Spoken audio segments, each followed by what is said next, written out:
All right, welcome everyone. Thank you so much for tuning into this conversation. It will be about how universities around the world are working to go net zero. We have four amazing young speakers with us today. And wait, let me just give me 1 second. Sorry, I was just hearing myself double. And now we should be doing well. I wanted to introduce also Carina Mütschele. She's the Youth and Education Officer at UNEP, and she has willingly accepted, and I'm very happy that she will be facilitating this session. So I'll hand it over to you, Carina, and then we'll take it from there. Great, thank you so much, Christina. Good morning or afternoon, I guess it depends on where you are in the world, everyone. It's really nice to be here today, and thank you so much to our lovely speakers for being here today as well. As Christina mentioned, we will be talking a bit today about the race to zero for universities and colleges. So focusing on the work that higher education is doing around going net zero. And so we have 4 young students with us here today to talk about their perspectives on the race to zero. And so we're just going to start off the conversation by giving a quick overview of what the race to zero is so that we're all on the same page. And then we'll move into the discussion with our speakers.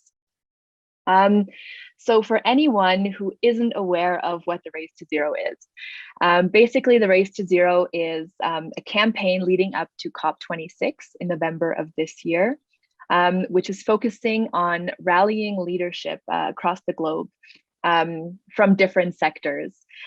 So for example, businesses are involved, cities, regions, investors, banks just joined, and then we also have universities in this race. And so we at UNEP, alongside our partners at EAUC and Second Nature, are representing the higher ed sector in this race. As of today, 671 higher and further education institutions have joined the race to zero.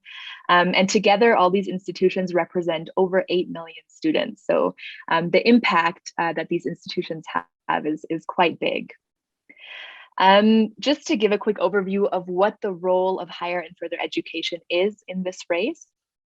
Basically, by joining the race to zero, you as an institution will help to demonstrate both the higher and further education sector's commitment to the net zero agenda, as well as your own institution's leadership on a global level at COP26 in November of this year. Seeing that there are over 25,000 universities and colleges in the world, together we can make a huge impact and be a real force for change. And as we all know, the time for action is now. Basically, how to get involved in the race to zero. There's different routes depending on where your institution is at. So for example, if your university has already set a pre-existing net zero target, you can sign up for the race to zero by sharing that target. And I'll share the link to the race to zero for universities in the after the call as well. And so yeah, if the target already exists, it's easy. You just share that target with us and join the race to zero. If your university is looking to make a new net zero commitment, then it's kind of the same process of signing up via the same route. However, this would need to be done at a chancellor or presidential level of the university to secure a new commitment. And then thirdly, if you are a student on a campus who is passionate about net zero and would like to see their university getting involved in this, you can bring this to the attention of your university to rally them, to bring them on board. And we have a range of resources that we can share. For example, an official invitation letter from UNEP and our partners to your university to invite them to join, as well as a range of resources around how to build a climate action plan, how to set a realistic and ambitious net zero target, etc. So we have a range of resources on our website, and you can also get in touch with us via email to share more of that with you.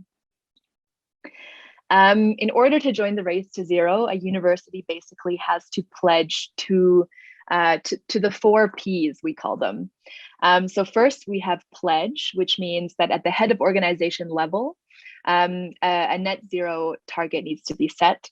The earlier the better, but 2050 is the latest accepted target. The second P is to make a plan. So within a year of joining, the institution should explain the actions it will take to take forward the pledge and how it'll achieve these goals that they've set for themselves. Thirdly, we have proceed, which means go ahead, take immediate action, and get working towards the net zero target that you've set for yourself.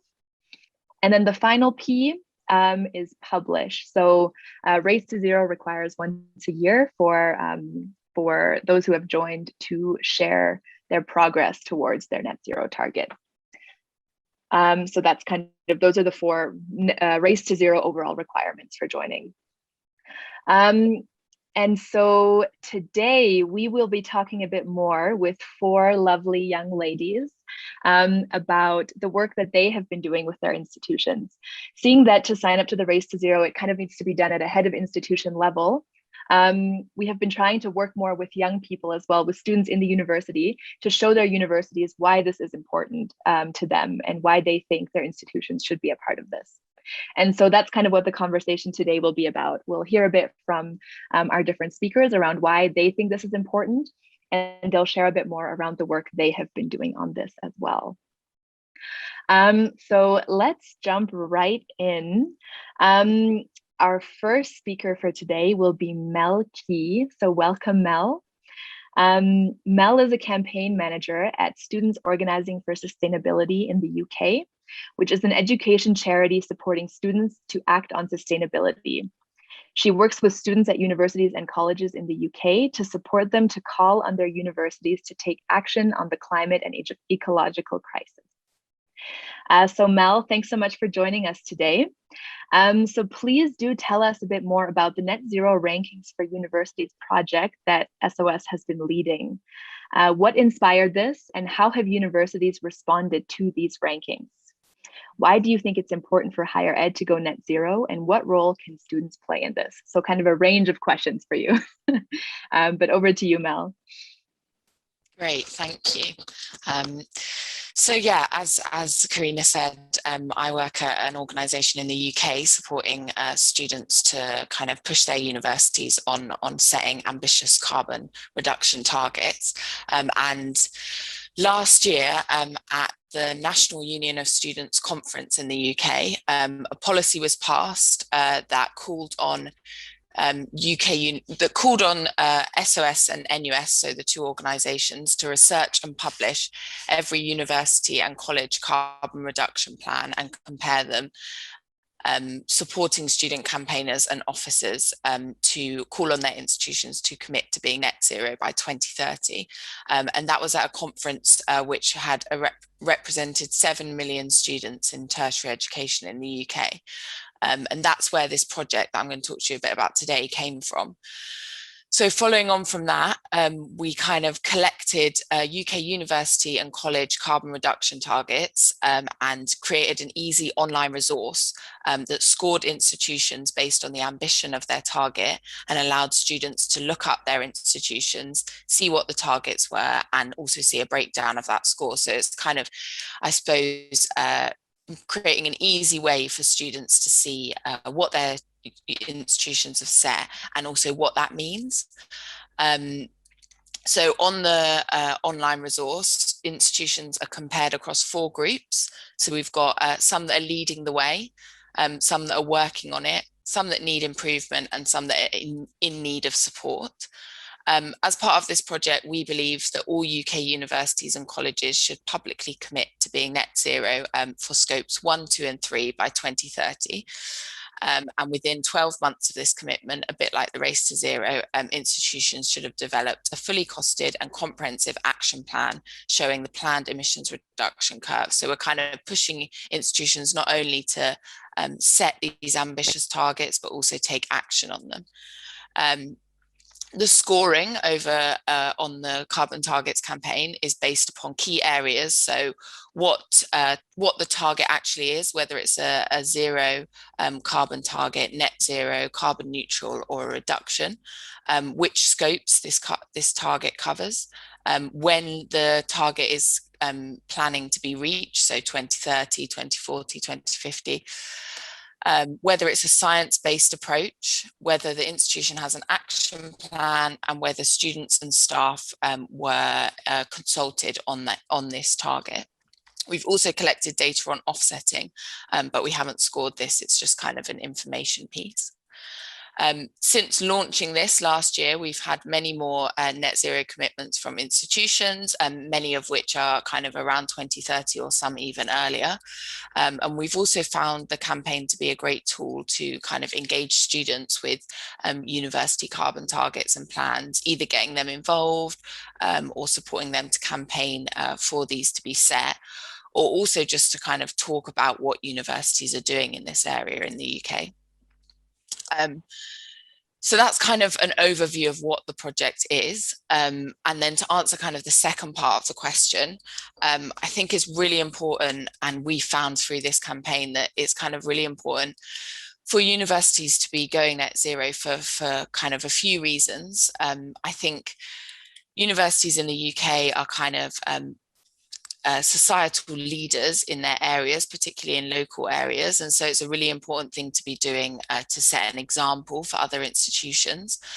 It's also really important to be setting an example to their students. So we found that students have really wanted to be at, study at, talk about their universities that are doing this really important climate action. And then also, as kind of institutions that have a carbon footprint and that have kind of quite intense operations in some areas, lots of UK universities are research intensive. It makes a kind of real tangible difference for them to be looking at the actual emissions they're putting out as well. And then finally, I think students have a really key role in this. So at universities and in further education, students are kind of key stakeholders, and it's really important that they're kind of talking about this, especially as it's something they care about. We have research from the UK which shows that kind of over 90% of students want to see their universities doing more on sustainable development. And so it's really important that students are being heard in this space. I think what they can do is kind of use their voice, so pressuring their institutions, advocating for ambitious carbon targets, using the kind of resources and information that are out there, like in the Race to Zero campaign, or using our kind of ranking to work out what it is that they can be doing to push their universities to set these net zero targets. And then depending on the kind of context and not what's happening on each individual campus, there's lots of opportunities within universities for students to directly get involved in the kind of delivery of these targets, setting plans, actually reducing carbon. And so there's a multitude of ways that students can kind of be engaged in this. But my main takeaway, I suppose, would be to use your voice as a student to kind of talk to your university about why this is important to you, and push them to set these ambitious carbon targets. Amazing. Thank you so much, Mel. I think there's a lot that you said that I think is really, really important, especially around universities being leaders in their communities, both inside the campus and outside the campus. And so a university setting an ambitious net zero target doesn't just help the institution to decrease its footprint, it also sets an example for others to learn from this and follow suit. Thanks so much, Mel, for sharing about everything that you've been doing. So next we will go over to Amy. Welcome, Amy. Thanks so much for joining us. Amy Wilson leads the COP26 team at Climatalk, which is a youth-led initiative trying to demystify climate policy and amplify young people's voices. Amy is currently doing a PhD in civil and environmental engineering and is actively involved in a variety of climate change projects. So thanks so much for joining us, Amy. So Amy, can you tell us a bit more about the work that you've been doing at Climatalk around demystifying climate policy? Why is this important, and how can this help inspire young people to take action? And then secondly, can you share some strategies with us around how to effectively amplify youth voices in the policy space? So over to you, Amy. Thanks very much. Hello, everyone. So as Carina said, I'm currently working for Climatalk, which was an initiative started by Cambridge students, but is now expanded to be a diverse and international team of young volunteers. We try to demystify climate policy and amplify young people's voices. And our key vision is we want to improve young people's understanding of policy and inspire them to take up climate projects and opportunities. We hope to do this by showcasing higher educational courses across the world, so environmental and climate change related degrees. But we also hope to provide a platform for young people to display their work, so maybe their bachelor's thesis. And we hope that by displaying this on a platform that people can interact with, it will inspire the international community to act. We believe also that young people's ability to access and engage with climate and environmental information and news is vital to helping them have positive change. So one of the key ways that we do this is by writing short, accessible articles on climate policy, climate science, and environmental science. So these topics can include things like what is a just transition or what is biodiversity, as well as things like what is COP or what is the UNFCCC, which are all part of international policy. These articles are around 300 to 600 words, so really short, only take a couple of minutes to read. So if you'd like to have a look, we have a couple on our social media or website. And the really nice thing about these is we include definitions in the articles, and we also link to other articles. So within a couple of minutes, you can get a really good overview of different international policies or climate science. The latest addition to Climatalk is the team I lead, which is the COP26 team. And we are trying to disseminate a clear pathway to COP26, which is going to happen in Glasgow in November of this year. And the way that we are currently doing this is by leading virtual events with experts. So one example is we had a session on the Intergovernment Panel on Climate Change, where we discussed how the science that is being produced and reported on by the IPCC is feeding directly into COP26. And we wanted this to be a really engaging event for young people. So we had no presentations and just took a Q&A session, which was really interesting. And we had a broad range of information. And then the second way that we are trying to help young people disseminate and understand the work around COP26 is we have a blog page where we summarize the key outputs to international negotiations. So you may have heard that the Petersburg Dialogue happened recently, and we published a short blog on the outputs of this, but also referred to how this dialogue that happened between key delegates impacted and will impact future COP26 dialogue to chase climate goals, also to influence other countries in their climate goals. So that's a very brief overview of Climatalk's work.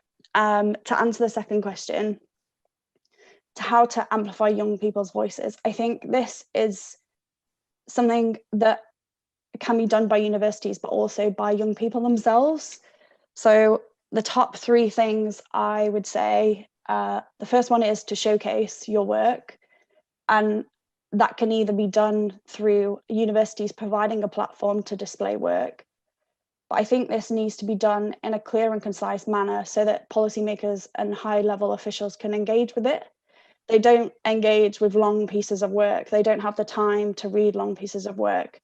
So I think something that could be really helpful is policy departments at universities interact with government officials and find out how they can take student work and give it to government officials or produce it in a clear way that they will use. The second way, I think, is that universities could provide an access point for opportunities. I think being involved in an NGO or a group, like a climate group, is really important, not only for showcasing your work, but also to bring young people to the discussion table.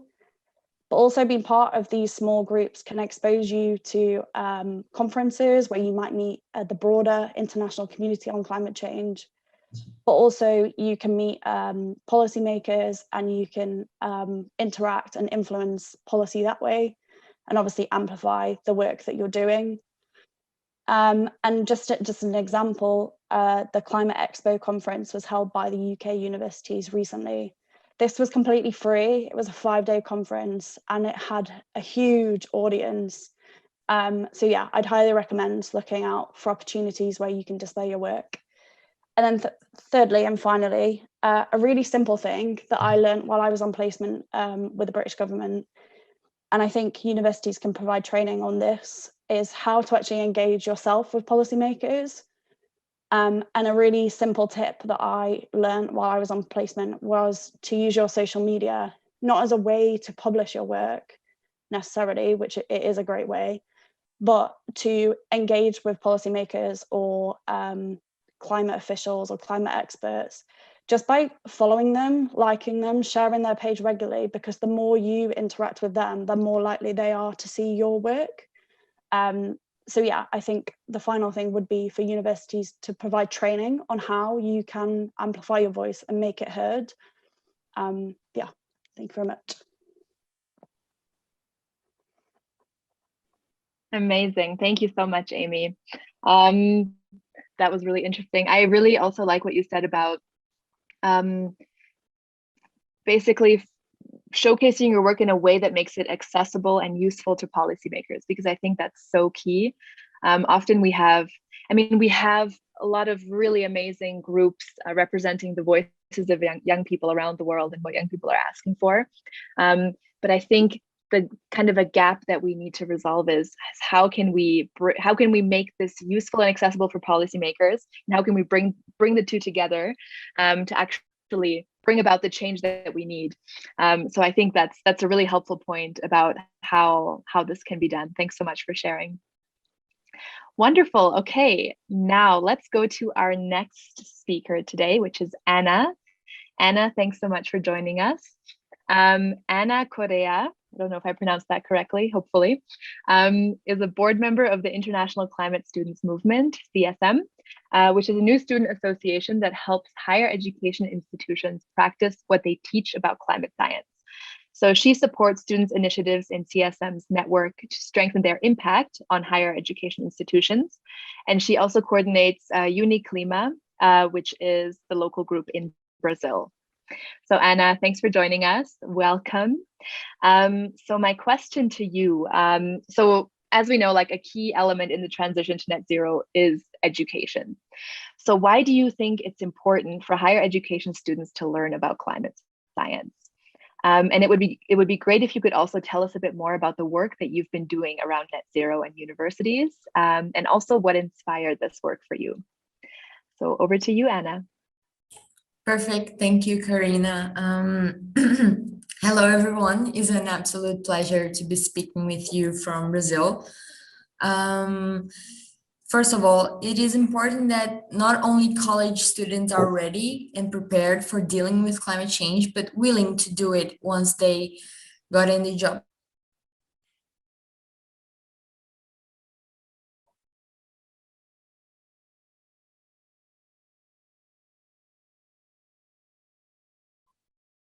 From a climate professional here in my city, that it is not everyone has to be a climate professional, but it's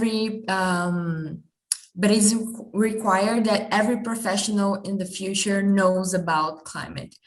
Every course and every profession has the potential of contributing to solving the climate emergency.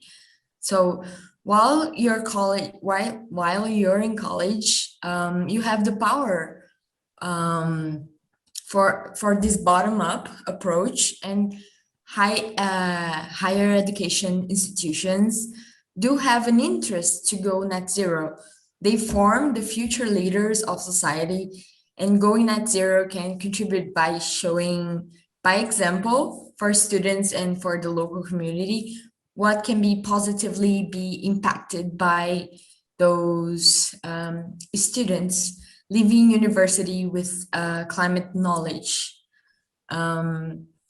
Regarding the work that climate students movement has been doing, we consider that Haiqis have an important role to play in order to tackle climate change, and a responsibility as institutions forming the future leaders of society. At least here in Brazil, and I believe all over the world, higher education is a privilege, and privilege comes with responsibility to give something back for the society. By connecting groups from all over the world, we can provide, we in Climate Students Movement can provide a platform that facilitates experience exchange in different kinds of local context of nature-based solutions. In addition, being a part of the Climate Students Movement gives students credibility, empowers them to take action. So we have monthly member meetings, which member share their activities, share their difficulties. For example, connecting to faculty members, which can be a challenge. And we help each other, and we get feedback from members and understand what they have been going through. We also provide workshops. So regarding topics like motivation during the pandemic, because online work is challenging and we can find ourselves really eco-anxious nowadays. We also have mentorship programs. For instance, if you have difficulty structuring your local group, for instance, when I met climate students, UniClima didn't exist. I got inspired by them and I developed a local group here, and it has been going great. But the mentorship tool they provide has really helped me to move forward, you know, with UniClima. And we are also looking to develop a handbook focused on climate action on campus. And we're going to give specific guidelines regarding different types, different options of climate action and strategies to get supporters and get other students to join. And we also, I wanted to say that if you feel that's a calling, please join us, please contact us, because we want to empower students, you know, and we can really help you with that. Thank you. Awesome. Thanks so much, Anna. I think what you said around every future professional should know about climate is really, really powerful. And I think that's kind of a key thing about higher education as well. It's like a majority of the future leaders and business leaders and et cetera will be going through higher education. And so if we can find a way for everyone that's passing through higher ed, regardless of what faculty you're in, to learn about how their profession can be more climate focused, it could make a really, really big difference. So thanks so much, Anna. Now, last but not least, we have with us Haiqi. Welcome, Hu. Haiqi is the chairwoman of Greenroad, which is a student environment community in Tongji University in Shanghai, China. Their slogan is "Everyone is a green seed." They take efforts in promoting green concepts, organizing various activities to save natural resources and reduce their carbon footprint. Welcome, Hu. Thanks so much for joining us today. So seeing that 44 Chinese universities just declared 2050 net zero targets, which is super exciting, and they've joined the race to zero, it would be great to hear your thoughts around why higher education should be accelerating its ambition towards net zero. So why do you think this is important, and how do you think this can have an impact beyond the institution into the classroom, onto the campus, and into the community? Over to you, Hu. Thanks. Okay. Hello, everyone. Actually, I'm a freshman and it's my first time speaking in event like this, so I'm a bit nervous. And it's my honor to meet all of you and share my thoughts. As a student of Tongji University and the student leader of Greenroad, a student environmental community, I'd like to share you the efforts that we are taking to build a sustainable campus and promote a greener lifestyle. Well, from my perspective, we as university students who are receiving highly education, we are the people who have the most awareness and ability to handle these issues. Therefore, a large part of responsibility falls to us, and also because the university is a place where all the resources are put together. The research, the best minds, the best social resources, and that's where changes are most likely to happen. And take my own experience and surroundings as an example. Our university has a unique advantage on actual building of a green campus. We have a world-class civil engineering and architectural college.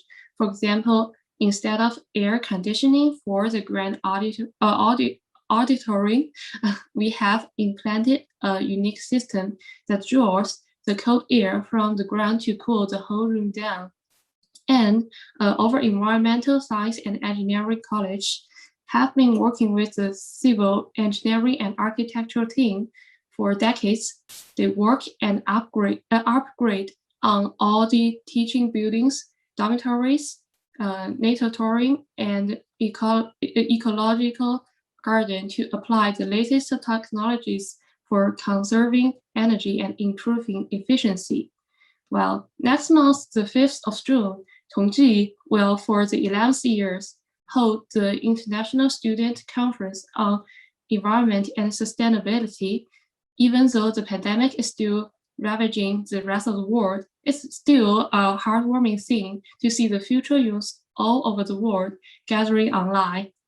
We care so deeply about the environmental issue that they are willing to join the excellent platform to share their knowledge and exchange perspectives, work together on the environmental problems, and share their solutions and innovation. Recently, UNEP's Tongji Institute of Environment for Sustainable Development has translated the guidelines published by the UN Environment Program, trying to promote 40 tiny green actions for achieving a greener life and the ideas to the general public of the Chinese society. Well, 20 years ago, students who are passionate to help our planet established Greenroad. We find new purpose for urban waste. We collect and recycle used paper. We reuse packaging boxes. We redesign old clothes. We have this little fashion workshop where we gather old and worn clothes, take pieces together, or to make new clothing. We realize most of the problems turn out to be the issue between man and nature.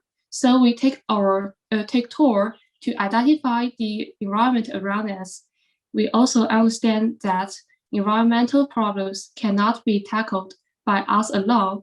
So we deeply recognize the value of community at large and social outreach. We give lessons and a small field trip to people in nearby schools and neighborhood. Recently, 44 Chinese university has just declared 2050 or earlier net zero targets, actively engage everyone to participate in the construction of green campus, try to achieve the low carbon use and maximum efficiency. Now is the time for all of us to take every small steps to help this grand cause in the classroom, campus, and community. And thank you for listening. Yeah. Amazing. Thank you so much, Hu. All of you are doing such amazing work. I'm so grateful that all of you were able to join us today. And I think, Hu, what you said around students do really care about this topic. Students around the world are becoming more and more passionate about this. It's so true.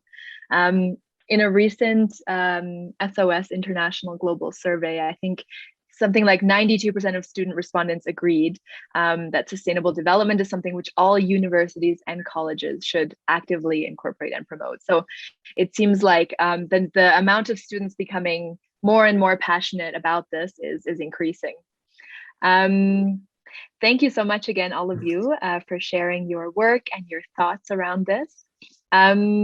We're a little bit short on time, so maybe I'm just looking at the questions that have come through. One question was around giving an example of actions and goals taken at the university. And I think Hu actually just perfectly answered that around what Tongji has been doing in terms of upgrading buildings on campus to conserve energy and efficiency, collecting waste, educating surrounding communities. So that was, I think, a perfect example already. But if anyone is interested in more examples, we're currently updating our Race to Zero for Universities and Colleges website. And we'll soon have a range of different case studies presented on that site as well, just to help people see kind of what kind of things are going on around the world. Another question, will this Racing to Zero be continued after the COP26? Yes, seeing that commitments are being made well beyond even this decade, it will definitely be continuing after COP. And then one more quick question, how do you measure this net zero goal? There are a range, so through the Race to Zero, we have kind of those 4 Ps that those who sign up will need to follow, publishing their progress once a year. And we have a reporting platform that you can also find through our website about how specifically this is reported. And then again, we do have resources to share as well about how to build a climate action plan and all of that good stuff. I'm not sure if, Mel, if you wanted to add anything about from your end, how you do the reporting on your side, but we can also share more info about this after the call. Sorry, yeah, not I don't sure have anything specific to add, just that, yeah, like collecting and we just collect the data directly from institutions. But yeah, kind of there's lots of things that students can look at, like the Race to Zero or the Carbon Targets campaign to find out data. Awesome, great, thanks so much. Wonderful, okay, well, if anyone has any more specific questions to any of the speakers today, do let us know. We'll pass them along and hopefully get back to you. And then just to finish this off with one more little call to action to everyone who's listening today, whether you're a student or a university leader, we encourage you to join us, get in touch with your university leaders, share this campaign with them, tell them why this is important to you, advocate for this on your campus, and let's see how many institutions we can bring together for COP26 to show what the higher ed sector is really doing around the Race to Zero. So thank you so much to everyone. Thanks to Hu and Anna, Amy and Mel. Wonderful being here with you today, and I'll hand back over to you, Christina. Thank you.